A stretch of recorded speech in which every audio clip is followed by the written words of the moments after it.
How's it going? We are finally here, the day before Election Day in the United States. I'm coming from you live from Brisbane. Um, I want to make this video because every election year I have a tradition, kind of a hobby of sorts, where I like to make predictions on how I think each race is going to go. If it's a presidential year, I'll guess how every state's going to vote. If it's a Senate year, I like to make my picks on which races, who's going to win each race there. The House and governor's races as well. It's kind of like March Madness for elections, and I've been doing it for over 10 years. And while I, might have my own personal preferences and biases, as everyone does, I try to be as objective as possible in these. And the way I keep myself honest is I actually put money on these. There's betting markets, and over the last decade, I've done pretty well. I get some wrong here and there, but on the balance of things, I always come out ahead. So the way I do that, I don't have some magical mathematical formula or model like Nate Silver does. I do look at polling. I look at polling averages and more importantly, trends. There's a lot of misconceptions about polling. I mean, polling is really snapshots in time. They're not always going to be accurate. In fact, they're often not. But with polling, where it's valuable is you can see the trends on how races are going, what direction they're headed, and that gives you a better idea of what to expect on election night. On top of that, too, I look at things like fundraising numbers, local stories, media coverage, things that are going on the ground, and I read a lot of takes from very smart people and kind of calculate that conventional wisdom in and sort of, in some cases also, I just go with my gut. So here are my predictions for the Senate. Now, I want to start with the Senate because the Senate is the most interesting and exciting of the elections that are happening on Tuesday. And the reason for that is because the Senate's the most consequential and unpredictable. If you look at the House, it's not surprising at all that Republicans are likely to flip the House. I mean, Democrats have a very thin majority, and it does not take, even if Republicans don't do that well on Tuesday, they're still very, very likely to flip the House. And obviously, if they do really well, it's a foregone conclusion. Governor's races, there are some interesting and competitive ones, but all in all, on the balance of things, none of them are quite as interesting as the Senate. And the reason for that is there are about, four races or so that are just utterly, almost unpredictable at this point. And there's a handful of others on the periphery that could go either way. I wouldn't be surprised if they went either way. So I'm going to look at the five most competitive ones, kind of go through what the dynamics are of each of them and what I predict ultimately will happen. And we'll see, if I'm right or how right I am. It's always fun to do the autopsy after the fact. Here on the screen, you will see a map of the Senate seats that are up. Now, 1/3 of every Senate seat is up every 2 years. And the reason is, there's 100 Senate seats, and Senate seats are 6-year terms and they're staggered. So you typically have anywhere between 33 and 34 Senate seats up in every even numbered year. And the majority of them are not very competitive. Like, for example, it's really no mystery who's going to win Arkansas or Oklahoma or, South Dakota. But states like, Georgia and Arizona and Pennsylvania and Nevada, those are a lot more interesting. And so in this map, you see which party controls which seat now. The red are Republican and the blue are Democrat. The ones that are dark shaded are incumbents who are retiring, meaning that we have open races. So for example, like Missouri, Alabama, North Carolina, Ohio, Pennsylvania, Vermont, and in Oklahoma, you see there's actually 2 races going on. Those all have incumbent retirements. And the rest, the ones that are light shaded, have incumbents that are running for re-election. And why that matters is open races tend to be a bit more competitive because there's no incumbency advantage that you have in all the other races. I mean, if you're an incumbent, you're already well known in your state. You already have a large donor network. You're able to raise money. You're able to really hit the ground running. You typically don't have a competitive primary, and because of that, incumbent reelection rates are fairly high. So, on the balance of things, when you have an incumbent versus a challenger, you have to weigh things like the partisanship of the state, what the political dynamics of that year are, and polling and all sorts of other things. But generally, if you're an incumbent, you have kind of a little bit of a head start there. So the states to watch, I've highlighted in lighter colors. Pink are Republican held, and light blue are Democratic held. Some of the Republican held ones, the four of them you see: Wisconsin, Ohio, Pennsylvania, North Carolina. The one that is very, very competitive is Pennsylvania. Now, Wisconsin, Ohio, and North Carolina are pretty competitive. But I would give the Republicans advantages in those three states, like pretty clear advantages. For one, Ohio is it's a state that Trump won, so is North Carolina. Wisconsin, Biden narrowly carried it in 2020, though Trump won Wisconsin in 2016. So these are very, they're redder states than most. Wisconsin has an incumbent that's running, whereas Ohio and North Carolina both have open races. And Pennsylvania has an open race as well. But Pennsylvania is a lot swingier than, well, Ohio and North Carolina anyways. Wisconsin's kind of debatable on that. For the Democrats, we're looking at New Hampshire, Georgia, Arizona, and Nevada, four states. Biden carried all four of those states in 2020. In 2016, Hillary Clinton carried two of those states, Nevada and New Hampshire, respectively. And those are very competitive races. Now, why are these competitive? Well, one, they're competitive states, of course.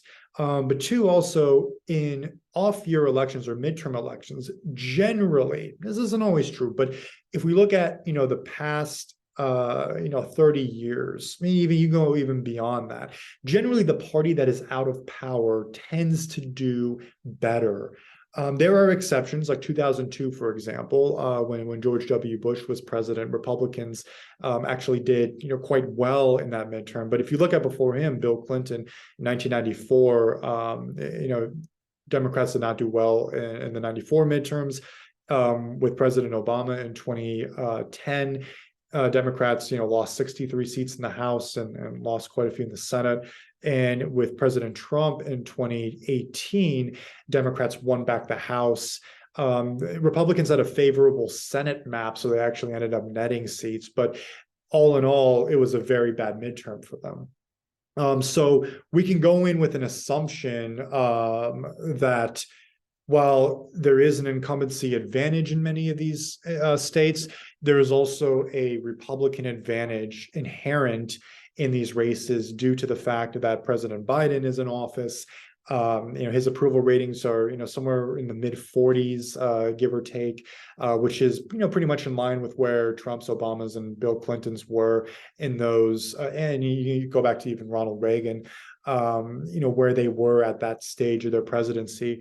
And all in all, with that, it tends to favor the opposition because voters, they kind of go like a pendulum, right? Like, they'll elect a president in a year that is pretty favorable to their party, and then the opposition, after being spending the last 2 years in the wilderness, they are really eager and hungry to get back. Those who elected, the president, they might be a little bit complacent, and obviously it's lower turnout too on midterm years. So there's a lot of factors at play that can make these races a bit unpredictable in some cases, but they can put headwinds against members of certain parties depending on the state. And you also have to take into factor the state's general competitiveness. And if you look at a presidential year, Nevada, Arizona, Georgia, North Carolina, Pennsylvania, Ohio, Wisconsin, New Hampshire, all of those would be considered swing states, more or less, some more than others, and some less than others. But that's where our general ground is going into Tuesday. Now, I'm going to focus on these 5 races in particular, because these 5 races are the hardest ones to predict. They're the most competitive races, and these are the ones that are really going to determine who controls the Senate. Now, right now, the Senate is exactly 50-50. It's a 50-50 split. But Democrats technically control the Senate. Why is that? Because when there is a 50-50 split, the vice president is the tiebreaker vote. And the vice president currently is Kamala Harris. She's a Democrat, therefore Democrats will control the Senate in a 50-50 split. Now, to win a majority, Republicans would have to net 1 seat. So what that means, though, is in these 5 most competitive races, they have to win 2 of them. If they win 2 of these 5, Republicans will control the Senate. If they win only 1, Democrats still have it, and it could be any of these states. It doesn't matter which one. If they win more than 2, obviously Republicans have it. And if Democrats sweep all of them, they actually gain a seat. But we'll go through each one. Now, starting in Pennsylvania, this is the state to watch. This is a very, very interesting race. For those who are in Pennsylvania or any media market near there, these gentlemen need no introduction. But we have the Democratic candidate here, Lieutenant Governor John Fetterman. He's a 6'8" guy with the bald guy with the goatee. And his opponent is, should be familiar. He's a celebrity heart surgeon, Dr. Mehmet Oz. He had a TV show, very famous TV show for a long time. And this is such an interesting race because Pennsylvania is such a competitive state, but this race has changed quite a bit over the last few months. Now, why that is, Fetterman actually led in the polls for the vast, vast majority of this race. In fact, Dr. Oz is sort of like an accidental candidate. And to understand why, you have to go back and look at how this race unfolded. Originally, there is this guy, Sean Parnell, who was going to be the likely Republican nominee. Donald Trump endorsed him, and in a Republican primary, it's not a sure thing. But if you have Trump's endorsement, you're usually very favored to win. And in this case, Sean Parnell did, but he ran into some personal trouble that dealt with his personal life, child custody issues and abuse allegations that forced him to withdraw from the race. So then it became a wide open race late last year, like at the end of November. And several candidates threw their hat in the ring, and among them was Dr. Oz. And this is interesting because he has no political experience before. He is a household name from his TV show, which became famous because of Oprah. He probably has universal name recognition in Pennsylvania prior to entering. And because of that, that gave him an inherent advantage. But he had a crowded primary. He had, David McCormick was his closest competitor, and he had a handful of other candidates. And Donald Trump actually endorsed Dr. Oz in March, not maybe a couple months before the primary. And it was a brutal primary, very negative. It drove his negative numbers way up. And he actually, Dr. Oz won his primary by a very, very, very thin margin. He just narrowly beat David McCormick for that. And because of that, contrast that with John Fetterman, who won his primary very, very easily. John Fetterman carried every county in Pennsylvania, so he got a very good head start. Whereas Dr. Oz, his negatives were up, and he had a lot of ground to make up, both in fundraising and in just general image rehabilitation. Now, issues in this race, obviously, the economy, inflation, things like that, which is a thing across every single race. Obviously, Dr. Oz made the issue of, he's running on economic issues, inflation, and also crime. He's been very, very heavily targeted on crime, which can resonate in areas like Philly, where you've seen crime rates go up. John Fetterman, one big boost of his campaign is earlier this year, you had the Dobbs ruling, which overturned Roe v. Wade. And what that did is that took abortion rights, which since 1973 had been the law of the land federally, and sort of chucked it to the state level. And there's no federal protection for that anymore due to that ruling. And so that makes governor races so much more consequential. Now, the governor's race in Pennsylvania is also interesting because the Republican nominee is a gentleman named Doug Mastriano, who was also Trump endorsed, and he is very, very far right in comparison to most Republican politicians. Like he engaged in like election denial. He just he has some elements of him that engage in like Christian nationalism and other things that lend him to be very, very conservative on abortion issues. So in a race like that, where abortion is decided now at the state level, it matters a lot more to voters, whether or not someone like Doug Mastriano or his opponent, Attorney General Josh Shapiro would be governor. So that one thing Fetterman has highlighted is access to abortion rights. He's run on Roe v. Wade. Now, throughout the entirety of the campaign, Fetterman was up, but later in the summer, a lot of money was funneled to Dr. Oz. Mitch McConnell's PAC made a huge investment in his race, and Oz started raising a lot of money. And he started hammering the airwaves, attacking Fetterman, attacking him for things like crime, attacking him for some personal issues and other things like that, and really drove up his negatives to the point where going into the fall, when we're in around October, the race was pretty much a dead heat. And there is another element or layer to this race that complicated it as well. And that is John Fetterman actually suffered a stroke a few days before he won his primary. And it was unclear for a while how serious that stroke was. He was hospitalized for quite some time. His campaign insisted, that he was doing all right. He'll make a full recovery. And his doctor wrote a note saying, he's nothing about his condition would prevent him from doing the job. But he didn't release his medical records, which became an issue in the campaign, where Dr. Oz was basically hounding him to release his medical records, says, you owe the public that transparency. And Fetterman's position was, well, my doctor signed off on that. That should be good enough for them. And it's up for the voters to decide. Now, Senate races are different than, say, governor races or president, where health conditions might be very consequential. I mean, if you have a president that just suffered a stroke, or someone running for governor that might weigh on voters' minds a lot more heavily than if it's a Senate race. I mean, we've had senators that were in their 90s. We've had senators who've literally died in office and spent been on their deathbed while still in the Senate. So it's not as consequential as it would be if it were an executive position. But that said, it still resonates with voters.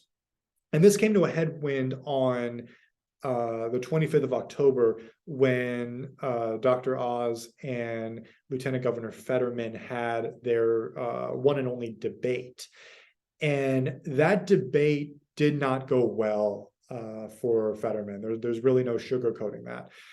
Dr. Oz, came in, very prepared, commanded the issues. He had one, pretty big gaffe when it came to a question on abortion that was, probably regrettable from his point of view. But Fetterman really stumbled through that, and the effects of his stroke were very, very visible and noticeable. And it was unclear what effect that might have on voters. Polling since has shown that, Oz has, maybe a very slim lead, but the race is, still pretty much a dead heat, and it could go either way. The other thing to consider is there's early voting in Pennsylvania, and early voting has been going on for, weeks even before the debate. So there's a lot of people that, when John Fetterman was leading in the polls, might have voted for him. But when they vote for them, they vote for him. You can't undo that. So, he's going in with an advantage and a cushion in the polls, which Oz will have to make up on election day if he were to succeed on this. So we're going to be watching Pennsylvania very close, and I will let you know what my final prediction is on the last slide on this. But I want to get to the other races first too. Georgia. Now, Georgia is going to be the most interesting and unpredictable race. You have incumbent Senator the Reverend Raphael Warnock. He was a reverend of the Ebenezer Baptist Church, a very well-known church where Dr. Martin Luther King went to in Atlanta. He is very politically talented. I mean, you have to be to come up in a Black Baptist church, you have to be very, very politically talented, and Warnock certainly is. He is running against Herschel Walker, former NFL player, household name, kind of like Dr. Oz, a celebrity candidate, no political experience, household name, Trump endorsed. And he cleared the field very easily to win his nomination. Now, this race is complicated because, one, Georgia was one of the thinnest margin states in 2020. Joe Biden won it by a very, very thin margin. So going into the midterms, you would expect Georgia to be very, very good for Republicans. But Herschel Walker has his issues. Not only does he not have any political experience, but he has some personal issues and controversies that have really kind of shaken up the race and held him down from where other Republicans on the ballot are like including Governor Brian Kemp, who seems like the favorite going into election day in his rematch against Stacey Abrams. But Herschel Walker is underperforming and Raphael Warnock is overperforming. So I would not be surprised if there were ticket splits or quite a significant number of ticket splits in Georgia, just like Pennsylvania. A lot more people, I think, my prediction in Pennsylvania is Josh Shapiro is probably going to win for governor, but a lot of Shapiro voters are probably going to vote for Dr. Oz. And likewise, a lot of Kemp voters are probably going to vote for Warnock if they just can't really stomach Herschel Walker. But partisanship is a hell of a thing. It's very, very powerful. And so the question here is, can Herschel Walker overcome that? And what's interesting about that is he might have a round two. And the reason is Georgia is a state that has runoff elections, runoff voting. And runoffs they're a relic of the Jim Crow era. The reason they exist is because they didn't want, back when states were, pretty divided, between black and white, they didn't want black candidates to win an outright majority. So if one had like a plurality of support, they could still be denied office. Most states got rid of that, but Georgia, Louisiana is another one. They kept it around. And basically what it means today is if neither of those candidates get over 50% of the vote, then they have to go and do a runoff election on December 6th. And it's just one-on-one, the top two finishers, one-on-one against each other. Now, how could that be? How could, one of them or both of them get under 50%? Well, there's third-party candidates. If there's like a libertarian on the ballot or something like that, people will vote third party, they'll write someone in. There's a number of ways that can happen. But if one of them breaks 50%, the race is over, they won. If neither of them get over 50%, if it's like 49.99 or versus 49.94, both of those gentlemen will face each other again on December 6th. This one is going to be a very key race to watch. We also have Arizona. Now, Arizona is another very, very competitive race in 2020. Biden carried it by a relatively thin margin. And here we have incumbent Senator Mark Kelly.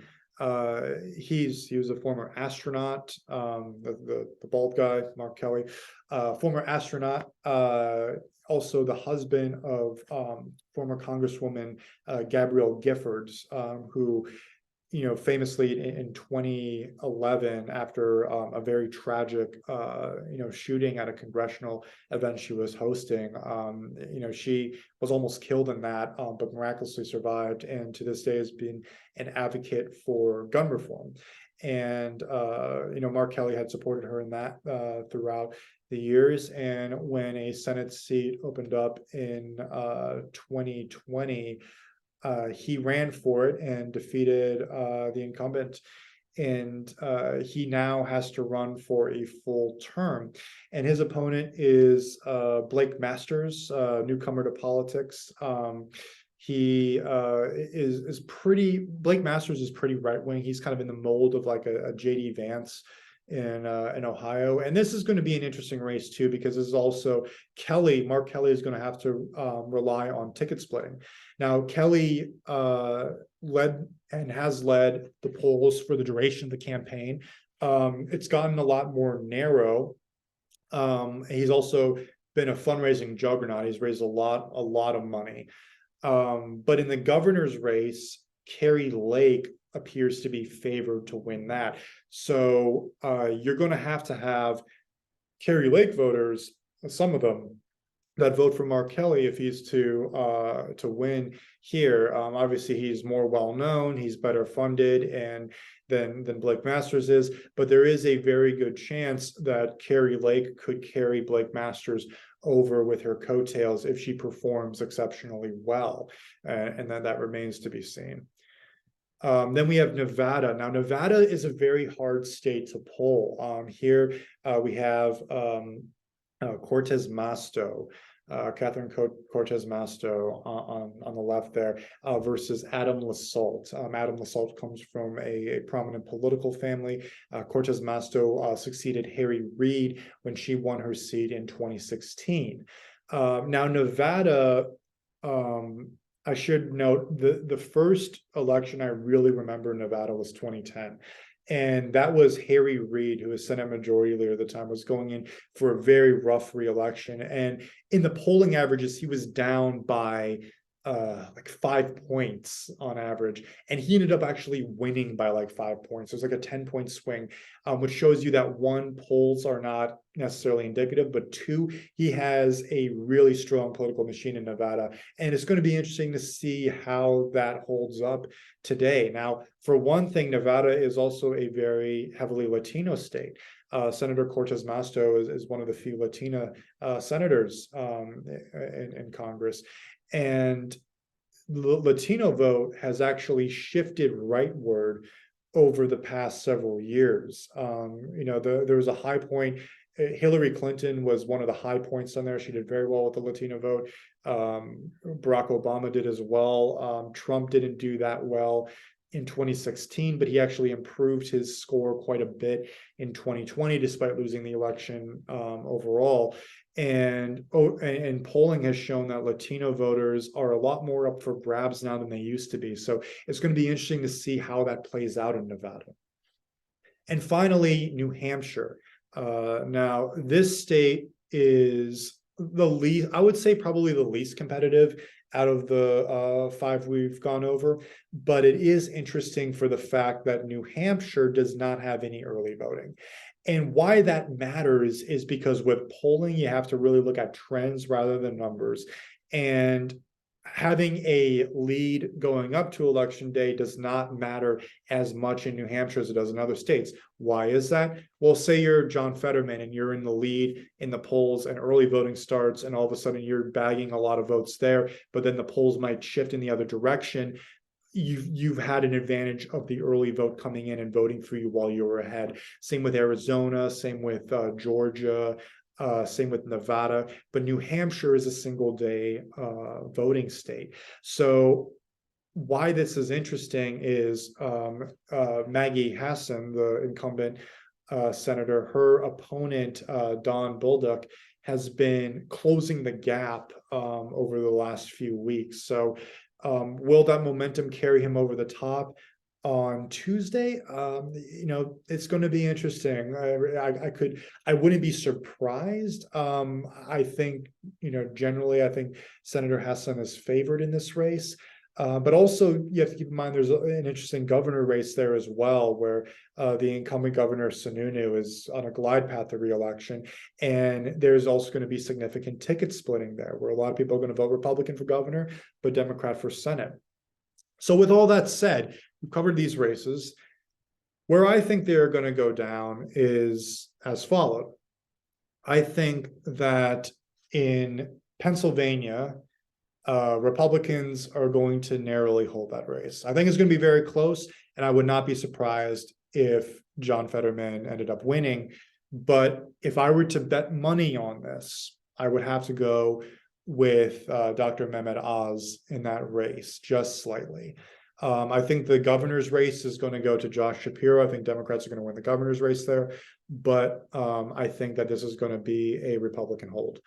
I think if Republicans flip a seat, I think it's going to be Nevada, specifically due to the polling there has been, kind of all over the place, but it's shown it to be a very competitive race. A lot of polls showing LaSalle leading, but also because of the shift in the Latino vote. I think that's going to play out in a way that will flip that seat.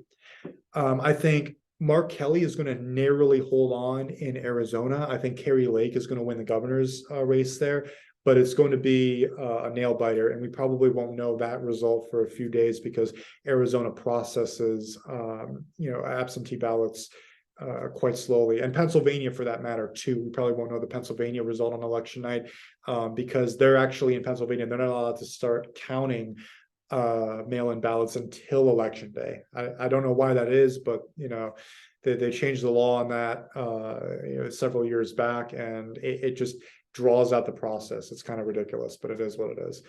I think New Hampshire, Maggie Hassan is going to hold on to that, though I would not be surprised if that flips as well. And Georgia, my prediction is it goes to a runoff.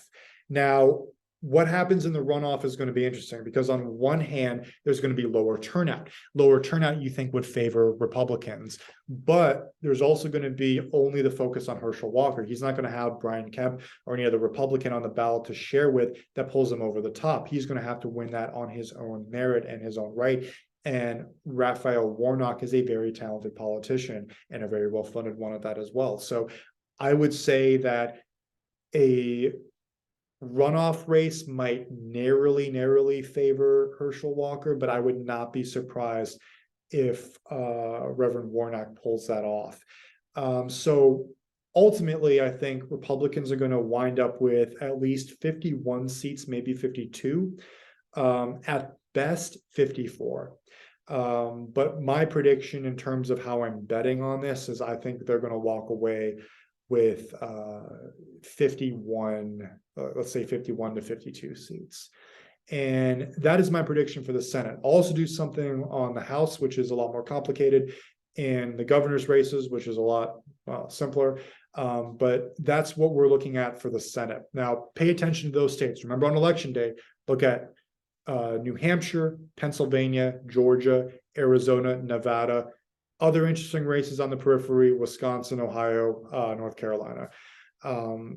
Colorado, some Republicans think they might have a shot there, but honestly, Joe Biden won Colorado by 13.5 points.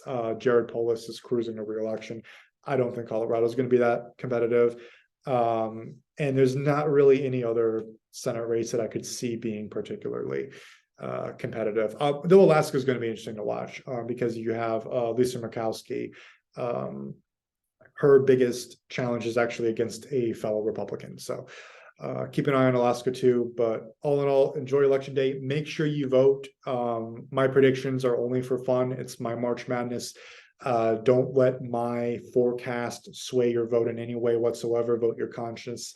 And it doesn't matter who you are voting for. The important thing is that you do exercise your right to vote because it is your most powerful voice in how your taxpayer money is spent, what your government does, who represents you, and what direction the country is going to go in the future. So happy voting. If you're placing bets like I am, best of luck to you as well. But thank you so much for your time on this, and that concludes my prediction. Let's we'll regroup after election day.